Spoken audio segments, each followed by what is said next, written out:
السلام علیکم، میں ہوں ابسا کومل۔ آج بہت سارے ایسے معاملات ہیں جو بحث طلب ہیں، آئینی اور قانونی معاملات، ان کے اوپر آج کے پروگرام میں تفصیلی طور پر ماہرین قانون سے بات کریں گے۔ پہلا معاملہ تو یہ ہے کہ تمام جو سیاسی جماعتیں ہیں، الیکشن کا معاملہ جو سب سے اہم ہے اسی کا پہلے ذکر کرتے ہیں۔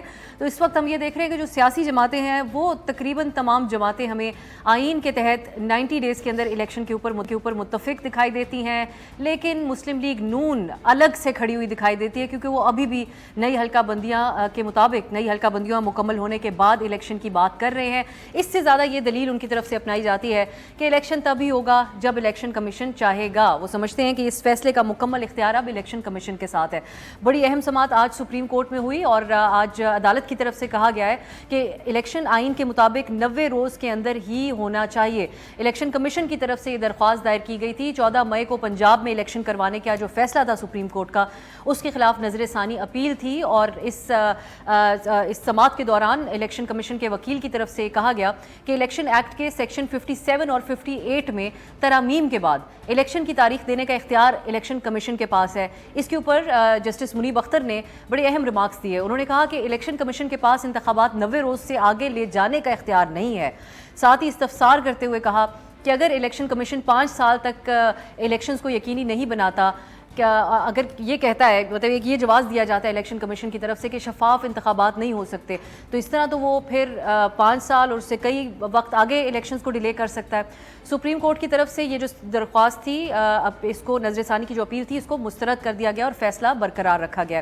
آج کی عدالتی کارروائی کے بعد 90 دن میں پنجاب میں الیکشن کروانے میں جو ایک صورتحال جو رکاوٹ رہی، جو یہ کہتا رہا پی ڈی ایم کو ریپرزینٹ کرتے ہوئے کہ فنڈز نہیں ہیں، سیکیورٹی نہیں دے سکتے، یہ میں جاننے کی کوشش کروں گی پروگرام میں کہ کیا ان کے لیے کوئی مشکلات بن سکتی ہیں، کیونکہ عدالت اپنے فیصلے کے اوپر قائم ہے، کہیں ان کو آئین شکنی کا مرتکب تو نہیں قرار دیا جائے گا۔ اس پہ بات ہوگی۔ اس کے علاوہ مینلی ہم یہ بات کرنے کی کوشش کریں گے، کیونکہ ہمارے دیکھنے والے بھی آج کل بہت کنفیوزڈ ہیں کہ الیکشن پہ ایک طرف بات ہو رہی ہے آئین پاکستان کا حوالہ دے کر، اور دوسری طرف الیکشن ایکٹ کا، تو کس مطابق اس کے حوالے سے بات ہونی چاہیے۔ اس کے علاوہ چیئرمین پی ٹی آئی کی جو قانونی جنگ ہے اس کا بھی ذکر ہوگا، کیونکہ کل ان کو جو سائفر کیس ہے اس میں 14 روزہ جوڈیشل ریمانڈ دے دیا گیا۔ آج پی ٹی آئی کی طرف سے اٹک جیل میں ان کی جو سماعت کی جا رہی ہے معاملے کی، اس کو اسلام آباد ہائی کورٹ میں چیلنج کیا گیا ہے، اور یہ کہا گیا ہے کہ سماعت کھلی عدالت میں پبلکلی کی جائے۔ اب اس کے اوپر ہم بات کریں گے دوسری طرف سے، کیونکہ موقف یہ ہے کہ سیکیورٹی ایشوز کی وجہ سے ان کی جو سماعت ہے وہ اٹک جیل کے میں ہی ہو رہی ہے۔ تو شفافیت کو یقینی بنانے کے لیے کیا پی ٹی آئی چیئرمین کی سائفر کیس میں جو سماعت ہے معاملے کی، کیا وہ اوپن کورٹ میں ہونی چاہیے، ہو سکتی ہے؟ اس حوالے سے ہم بات کریں گے۔ اور عدالتوں کو بہت زیادہ پولیٹیسائز کر دیا گیا ہے، اور اس کا اثر ہمیں نظر آتا ہے ہر طرح سے، اور بڑے اہم اس کے اوپر ریمارکس آئے تھے جسٹس میاں گل حسن اورنگزیب کے، جنہوں نے کہا تھا کہ 2023 جو ہے وہ عدالتی فیصلوں کے اوپر عمل درآمد کے حوالے سے سیاہ ترین سال رہا۔ کیا ان کی یہ بات درست ہے، اور کیا عدالتوں کو پولیٹیسائز کیا گیا ہے پچھلے کچھ دنوں میں؟ اس کے اوپر بھی ہم بات کریں گے۔ اسلام آباد اسٹوڈیو میں میرے ساتھ تشریف اور افضل مروت صاحب اہم ممبر ہیں آپ پی ٹی آئی چیئرمین کی لیگل ٹیم کے، حیدر وحید صاحب سینئر ماہر قانون، اور عطا اللہ تارڑ صاحب مسلم لیگ نون کے رہنما، اور آپ سے بھی ہم ان لیگل معاملات کے اوپر گفتگو کریں گے۔ بہت بہت شکریہ آپ تینوں کو۔ میں تارڑ صاحب آپ سے ہی سٹارٹ کرنا چاہتی ہوں، کیونکہ آپ اسٹوڈیو میں بھی نہیں ہیں، اور آپ کا موقف بھی میں جاننا چاہوں گی کہ الیکشن کی ہم پہلے اگر بات کر لیں، اب آپ لوگوں کی طرف سے تو واضح طور پہ موقف اپنایا جا رہا ہے الیکشن کمیشن، لیکن آپ نے عدالتی ریمارکس جن کا میں نے حوالہ دیا وہ تو سن لیے ہیں۔ یہ تو عدالت نے بھی آج کہہ دیا کہ اگر الیکشن کمیشن اس حد تک تو ڈیسائیڈ کر سکتا ہے تاریخ، لیکن اس کو کتنا التوا کرتا ہے تو پھر تو کسی کے ہاتھ میں معاملہ نہیں رہے گا اگر 5 سال الیکشن کمیشن کہے کہ ہم شفاف الیکشن نہیں کروا سکتے۔ دیکھیے، یہ دو چیزیں ہیں۔ سب سے پہلے یہ کہ ایک آئینی ریکوائرمنٹ ہے سینسس کی، اس کو باقاعدہ حکومت وقت نے، کابینہ نے منظور کیا کہ ملک میں مردم شماری کے پروسیس کو سٹارٹ کیا جائے۔ 40 ارب روپے کا اس پہ خرچہ آیا، اس پہ اسٹیٹ کا ٹائم، ایفرٹ اور کاسٹ لگی، جس کے بعد اس سینسس کو نوٹیفائی کر دیا گیا۔ اب دیکھیے، جب سینسس نوٹیفائی ہو گیا تو مردم شماری کا نیچرل کانسیکوینس ہے ڈیلیمیٹیشن، جنہیں حلقہ بندیاں کہتے ہیں۔ اب حلقہ بندیاں اس لیے بھی ضروری تھی کہ پی ٹی آئی نے بہت سارے نئے اضلاع بنائے ہیں، even the provincial allocation of seats, کہ نیشنل اسمبلی کی سیٹس کے صوبے میں کتنی ہوں گی وہ تو نمبر وہی رہے گا، وہ آئینی ترمیم کے بغیر چینج نہیں ہو سکتا، مگر بالکل انٹرا ڈسٹرکٹ جو چینج ہے، جو جس کو بین الاضلاعی کہہ لیں، کہ بین الاضلاعی جو سیٹوں میں کمی ہونی ہے یا اضافہ ہونا ہے وہ تو ہونا ہی ہے. اور ہمارے بڑے پرابلمز ہیں. حافظ آباد کا ہمارا ضلع ہے جہاں 1 NA کی سیٹ ہے اور پچھلی دفعہ صرف 20,000 آبادی کم ہونے کی وجہ سے اتنے بڑے ضلع کو صرف 1 سیٹ NA کی دی گئی. اب اس طرح کے بہت سارے مسائل ہیں. اور جو الیکشن کمیشن سے ہماری ملاقات ہوئی تو آئین کی ایک شق جو سینسس کا کہتی ہے اور اس کے ساتھ ساتھ الیکشن ایکٹ میں الیکشن کمیشن کی یہ ذمہ داری ہے. ڈیلیمیٹیشن بھی الیکشن کمیشن نے کرنی ہے, الیکشن ڈیٹ بھی انہوں نے اناؤنس کرنی ہے. تو ایسا نہیں ہے. یہ تو ایک ڈیبیٹ بن چکی ہے طاہر صاحب. میں صرف یہ آتی ہوں کہ یہ اختیار کس کا ہے, لیکن یہ میں جاننا چاہوں گی کہ اب اگر, کیونکہ ہونے کو تو کچھ بھی ہو سکتا ہے پاکستان میں, حلقہ بندیوں کے اوپر اعتراض دور کرنے میں بھی کئی مہینے لگ جائے اور الیکشن کمیشن کا اس پوزیشن کے اندر ہی نہیں کہ شفاف الیکشنز کرائیں, تو آپ کے لیے قابل قبول ہوگا کہ فیبرری میں بھی نہ ہو الیکشن؟ نہیں دیکھیے یہ تو بالکل قابل قبول نہیں نہ ہوگا, کیونکہ دیکھیے جو اعتراضات ہیں, جو اپیلیں ہیں, الیکشن کمیشن نے پورا سکیڈول دیا ہے 14 دسمبر تک کا. 14 دسمبر کے بعد 54 دن کے اندر الیکشن ہونے ہیں ایز پر دا کانسٹیٹیوشن. تو دیکھیے فروری میں ہر حال میں ہونے چاہیے. اگر نہیں ہوتے تو یہ افسوسناک ہوگا, مگر میں بطور سیاسی ورکر یہ سمجھتا ہوں کہ ہمیں اس وقت الیکشن بہت سوٹ کرتے ہیں مسلم لیگ نون کو. تحریک انصاف کے مختلف حصے ہو چکے اور ان کے الیکٹیبل ان کو چھوڑ چکے جو 2018 میں اسٹیبلشمنٹ نے جن کی عام پوسٹنگ اس وقت کی اسٹیبلشمنٹ نے کی اور ان کو تحریک انصاف جوائن کروائی. جنوبی پنجاب محاذ ہو یا باقی لوگ ہو, جتنی تیزی سے وہ آرٹیفیشلی مشینری بلڈ ہوئی تھی اتنی تیزی سے ہی ڈسمینٹل ہوئی ہے.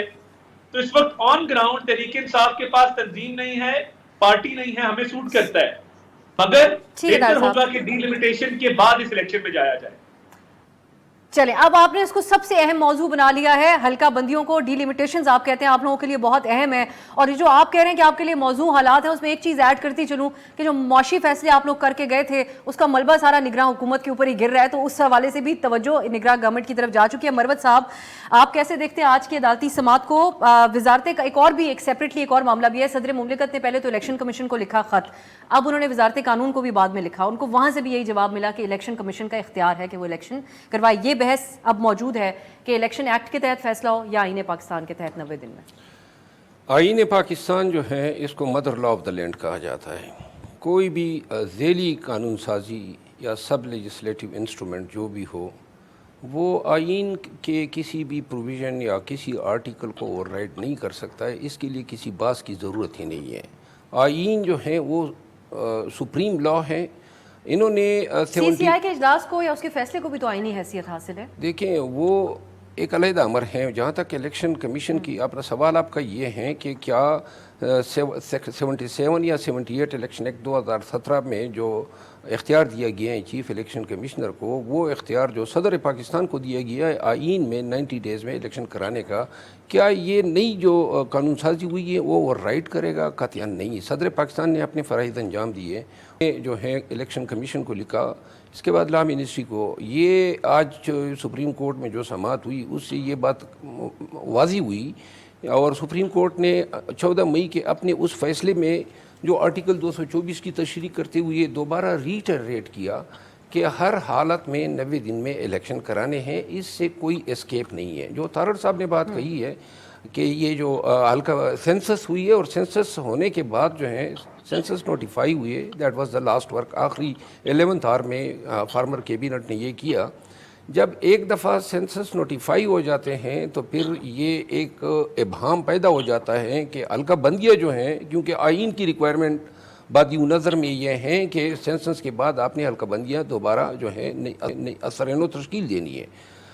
اس حوالے سے جو ہے یہ فیصلہ ابھی چیلنج ہوا ہے سپریم کورٹ میں. Supreme court bar association of Pakistan نے اور پاکستان تحریک انصاف نے چیلنج کیا ہے, پھر جماعت اسلامی نے چیلنج کیا ہے. ایک بات اور میں عرض کر دوں کہ یہ فیصلہ یہ نہیں ہوا تھا حلقہ بندیاں کراتے سینسس اپروو کراتے وقت. جے یو آئی کے آبزرویشن آ چکے ہیں, پاکستان پیپل پارٹی کے آ چکے ہیں کہ ہم قطعاً ہمیں نئے اعتماد میں لیا گیا, نہ ہمیں بتایا گیا